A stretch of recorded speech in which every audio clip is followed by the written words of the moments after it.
Aurélien Mitsamingema va faire un faux coup d'État. Écoutez bien, ça je le dis au peuple gabonais. Et retenez ça, hein. Aurélien va faire un faux coup d'État, ce sera une entente entre eux-mêmes. Vous voyez, l'affaire d'électricité que vous voyez là, l'électricité qui se coupe en longueur de journée, on coupe l'électricité aux gens, on fait ceci. Tout cela n'est qu'un boycott organisé par Brice Clotaire Oligui Nguema lui-même. En fait, je vais vous dire, mon Dieu les Gabonais, s'ils pouvaient savoir la vérité. C'est quoi le problème? Le problème est que Brice Clotaire Oligui Nguema a voulu montrer aux Gabonais, c'est pour faire croire aux Gabonais que vous voyez, il y a tel problème et tout, que celui qui arrange telle chose, en fait, c'est une manière d'endormir le peuple gabonais. Vous n'avez pas remarqué une chose comme par hasard? Au moment où il se met à son mandat de, soi-disant, mandat de transition, et bien cela, les coupures d'électricité arrivent au Gabon, au bout de quelques temps. C'est-à-dire, comme par hasard, il y avait Omar Bongo Dimba, Léon Ba, paix à son âme. Omar Bongo Dimba, paix à son âme. Ali Bongo Dimba, on n'avait jamais vu ce genre de coupure d'électricité. Et il a fallu que ce démon, cet assassin dont le sang coule dans ses mains, vienne s'accaparer de ce pouvoir dont il veut s'accaparer là, mais il ne l'aura pas du tout comme ça. Et bien c'est une entente entre les deux, le président de la Guinée équatoriale et Obiang Nguema Bassoro, son fils Théo. Et vous savez même ce qu'ils veulent faire. Je vais vous dire une chose, monsieur Obiang. Le président de la Guinée équatoriale a donné 200 milliards à Nguema Biyogo, Florentin, qui est le père de Aurélien Mitsamingema, Brice Clotaire Oligui Nguema, pour la campagne présidentielle. Et donc, eux là, ils vont aussi faire la même chose parce qu'il veut céder la place. Il va céder la place à son fils en Guinée équatoriale. Et qui va faire la campagne? C'est le Gabon qui va faire la campagne de Théo, pour vous dire. Donc c'est une entente. Réveillez-vous, monsieur Obiang. Le deal était, lorsqu'ils avaient fait leur réunion là, la fameuse réunion. Donc la réunion était que, Oligui, déjà, que s'était-il passé? C'est Ondosa qui gagne les élections en 2023. Vous comprenez? Ondosa gagne l'élection présidentielle de 2023. Voilà comment Ngari, hein, que vous voyez là, Ngari et bien d'autres à côté, qui proposent à Brice Clotaire Oligui Nguema de se présenter, de faire le coup d'État. Voilà comment ils avaient préparé le coup d'État. Parce que si Ondosa avait pris le pouvoir, tous ces gongongos là, ces anciens voleurs là, tous ces gens bizarres là, Ondosa allait les balayer, est-ce que vous comprenez? Ça, je vous le dis. Ondosa allait les chasser. Ondosa allait les chasser. Ondosa allait faire des choses dans le bon sens, des choses bien équitables. Il n'allait pas non plus enfermer des gens parce qu'on dit qu'il faut enfermer tel, parce que machin. Non, non, non. Mais il allait faire des choses dans le bon sens. Donc ils avaient cette crainte. Ils avaient eu peur d'Ondosa, vous comprenez? Ondosa prenne les commandements du Gabon. Et je vais même vous dire quelque chose, attention, hein, pour répondre à votre question, parce que je comptais le dire. Vous savez pourquoi que les Gabonais ne savent pas? Ces malades de Gabonais qui sont là, oh, Oligui, leur messie. Vous savez ce qui se passe, monsieur Obiang? Voilà. Est-ce que vous savez ce qu'ils veulent faire? En fait, Oligui, au lieu de rendre le pouvoir au peuple gabonais, Oligui et Aurélien, avec leur père, se sont entendus que Oligui va arracher le pouvoir au peuple. Mais son frère, Aurélien Mitsamingema, va faire un faux coup d'État. Écoutez bien, hein, ça je le dis au peuple gabonais. Et retenez ça, hein, Aurélien va faire un faux coup d'État, ce sera une entente entre eux-mêmes, vous voyez. Aurélien ferait un faux coup d'État pour faire croire au peuple gabonais et faire un discours que oui, il n'a pas apprécié le gaspillage que faisait son frère. Je vous jure, monsieur Obiang, écoutez-moi bien, l'information là, je l'ai depuis déjà, ça fait 2 mois précisément. Cette information, je l'ai au sein de leur propre famille. Est-ce que vous comprenez? C'est pour cela que vous voyez Aurélien Mitsamingema toujours au devant de la scène. Vous n'avez jamais remarqué ça? Vous ne voyez pas? Ali Bongo était là, Omar Bongo était là, Léon Ba était là, vous n'étiez pas encore né peut-être. Je ne sais pas quel âge vous avez. Mais Léon Ba est mort en 1967 à son âme. Hein? Léon Ba, ni Omar Bongo, ni Ali Bongo. Vous avez déjà vu les frères d'Ali Bongo? Autant qu'ils sont, Christian Bongo, Anissé Bongo, Jeff Bongo. Vous avez déjà vu les Bongo? Ou même Pascaline Oteli Bongo Ondimba, ou Betty Bongo, Nadine Bongo, les sœurs d'Ali Bongo. Ou même Frédéric Bongo. Vous les avez déjà vu faire campagne pour leurs frères, en train d'aller baratiner des gens dans les quartiers, en train d'aller faire des meetings. Soyons honnêtes. Soyons honnêtes. Est-ce que vous l'avez déjà, vous avez vu ça, lorsqu'Ali Bongo était là? Jamais. Mais regardez Aurélien Mitsamingema, qui est le propre petit frère de Brice Clotaire Oligui Nguema. Il dilapide l'argent du Gabon, l'argent contribuable, l'argent qui appartient au peuple gabonais. C'est lui qui organise de gros meetings dans le Roletem et parfois dans d'autres villes du Gabon. Est-ce que c'est lui le président de la transition? Pourquoi vous ne vous posez pas cette question? Ah, monsieur Obiang, je m'adresse au peuple gabonais. Pourquoi le peuple gabonais, ils sont aveuglés? Personne ne se pose des questions. Vous avez vu? Je vous prends un exemple, hein, aussi intelligent. Alain-Claude Bilebizé. Est-ce que vous voyez un frère Alain-Claude Bilebizé ou ses sœurs faire campagne pour lui? Monsieur Obiang, est-ce que vous avez vu, dans cette campagne présidentielle, Alain-Claude Bilebizé faire ses sœurs ou ses frères faire campagne, aller corrompre le peuple gabonais, aller acheter les innocents de Gabonais, ainsi que les prostituées du Roletem là? Jamais. Absolument pas du tout. Beaucoup de Gabonais pensent qu'Alain-Claude Bilebizé, Brice Clotaire Oligui Nguema et Kali Bongo, tous là, sont ensemble. Absolument pas du tout. Puisque moi-même, pour vous dire, Brice Clotaire Oligui Nguema avait envoyé des gens venir vers moi. C'est pour ça que vous voyez, il y a la guerre entre eux et moi. C'est pour ça que jusqu'à maintenant, ils ne m'ont toujours pas dédommagé de ce qu'il me doit, de ce que l'État gabonais me doit. Parce que quand j'ai eu des problèmes quand Ali Bongo était au pouvoir, on est d'accord. C'est comme ça que j'ai eu des problèmes au Gabon. Mais Ali Bongo, soi-disant, qui n'est plus là, soi-disant que Frédéric Bongo n'est plus là.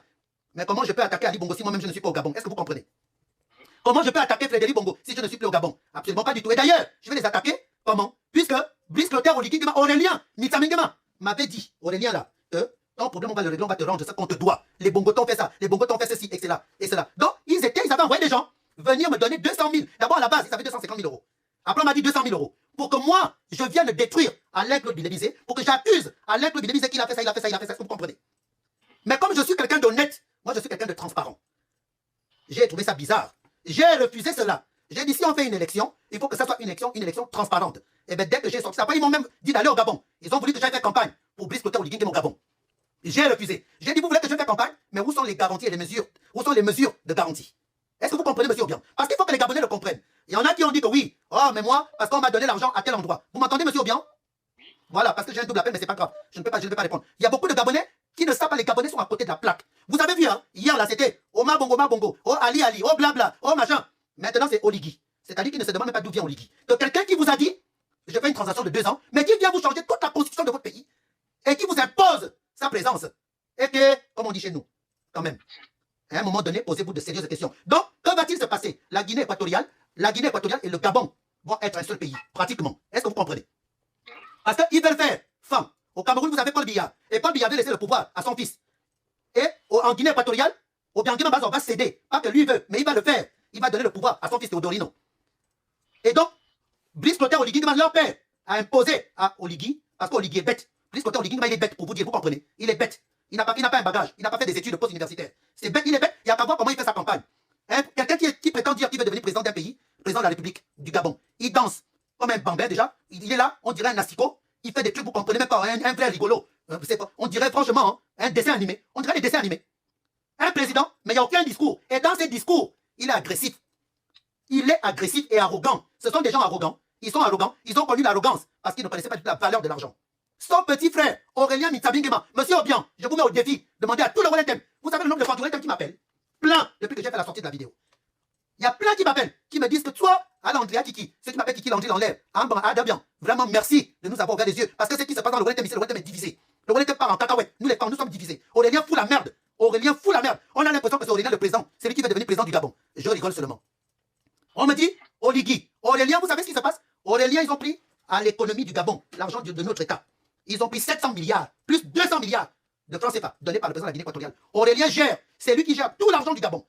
Tout l'argent de la campagne, du référendum, eux-mêmes ce qu'ils appellent le référendum de merde.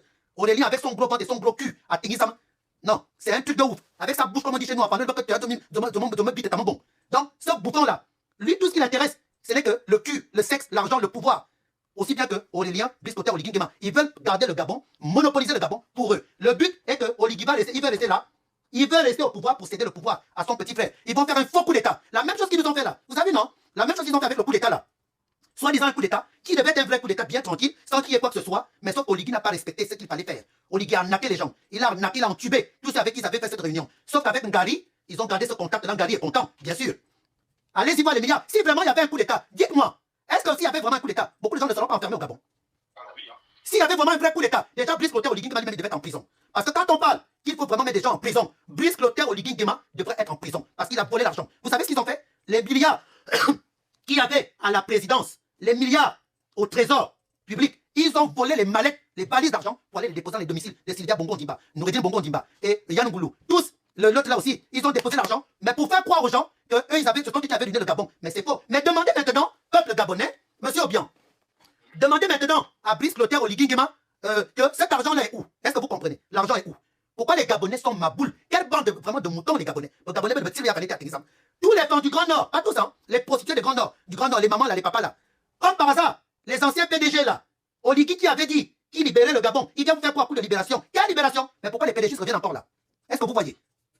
Donc, dans ce cas, au lieu qu'on vienne indexer le doigt à Alain-Claude Bilebizé, dire qu'il est ceci, est-ce que vous pensez qu'Alain-Claude Bilebizé est plus PDG que Brice Clotaire Oligui et le reste des autres?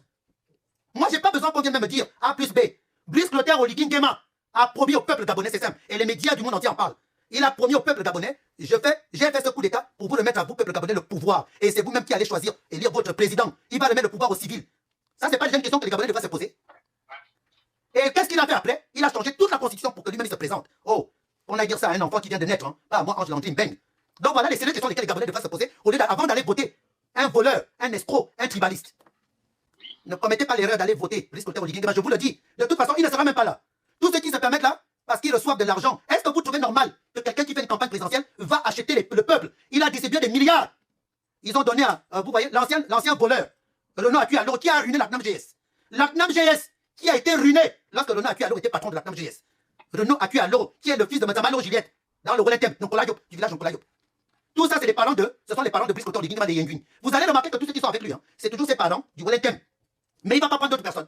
Tout ce que vous voyez là, il a donné à Renaud Akualo des centaines de milliards pour faire campagne. Il a donné à pas mal de gens là-bas dans le Rolentem, mais je sais d'abord son nom pourquoi. Et vous avez, il a donné 7 milliards au dessin animé de Raymond Donsima, toujours les éternels voleurs. Raymond Donsima qui a été ministre au Gabon. On a dit, Alain Kouébidébis a été ministre, monsieur Obiang. Oh, il n'a pas fait ceci, mais Raymond Donsima a été ministre au Gabon. Montrez-moi les structures au Gabon, dans le Rolentem, qui ont été construites par Raymond Donsima. Tout comme vous, comment on l'appelle, Daniel Onaïdor. Tous ces gens-là aujourd'hui qui font campagne pour Brice Kotor Oligui, mais qui ont ruiné le Gabon. Qui ont ruiné le Gabon. Montrez-moi dans le Rolentem, où vous allez me montrer des sociétés, des entreprises, hein, des hôtels construits et tout pour le peuple gabonais, mis à part que tout cela appartient à eux-mêmes. Raymond Donsima a fait tout un truc de... Comment on appelle ça? Il a un champ, comment vous appelez ça même? Oui, cultive, je ne sais pas quoi là. Là-bas dans le Rolentem, tout ça c'est pour lui, pour toute sa famille. Daniel Onando a tout un hôtel particulier dans le Rolentem à Oyem. Dans tout un domaine. Tous que des voleurs. Que des voleurs. Vous avez vu en tout même, hein? L'homme a mis le diplôme alors qu'il n'a aucun diplôme en tant que tel. Des voleurs en tout même qui a ruiné le Gabon. L'estuaire n'a rien. Montrez-moi ça que tout le monde a construit dans l'estuaire. Mon Dieu. Ce sont ces mêmes gongongos là. Ces mêmes sorciers là, vampireux là. Que Brice Kotor Oligui va encore prendre. Vous ne trouvez pas ça bizarre? Alain Kouébidébis est plus âgé que Daniel Onendo. Il est plus âgé que Raymond Donsima. Il est plus âgé que comment vous l'appelez? Tout de même, parce que j'attaque un peu les femmes. Absolument pas du tout. Donc c'est lui qu'on vient indexer le doigt qu'il est PDG. En fait, c'est pour répondre à cette parenthèse-là. Hein, qu'à un moment donné, il faut que vous vous réveillez pour le peuple gabonais. Monsieur Obiang. Il ne faut pas commettre une erreur. Aller voter, Brice Kotor Oligui, c'est d'aller voter la faillite. C'est d'aller voter une faillite. La corruption, le tribalisme, la dictature, les démons. Parce que Brice Kotor Oligui a signé un pacte avec le diable et le sang coule de ses mains. Mais là, on ne parle plus des morts du 16 au QG de Jean-Ping.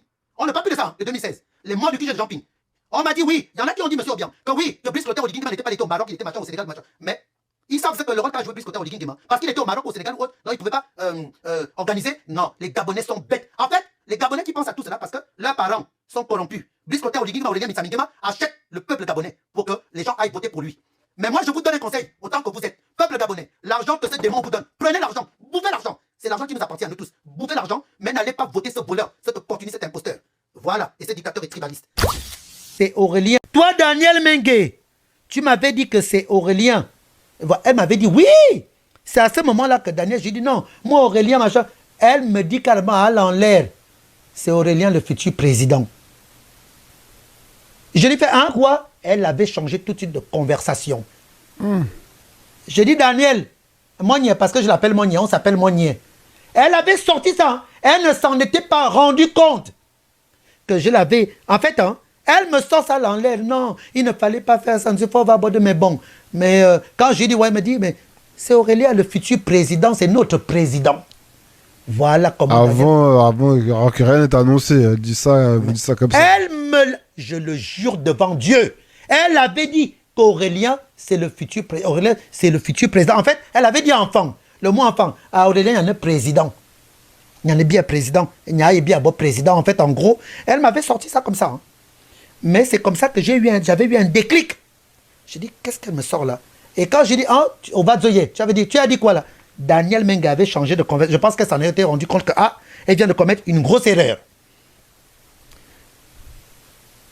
Daniel Mengue, je vais te répondre la bêtise de Aurélien Mitsamingema que tu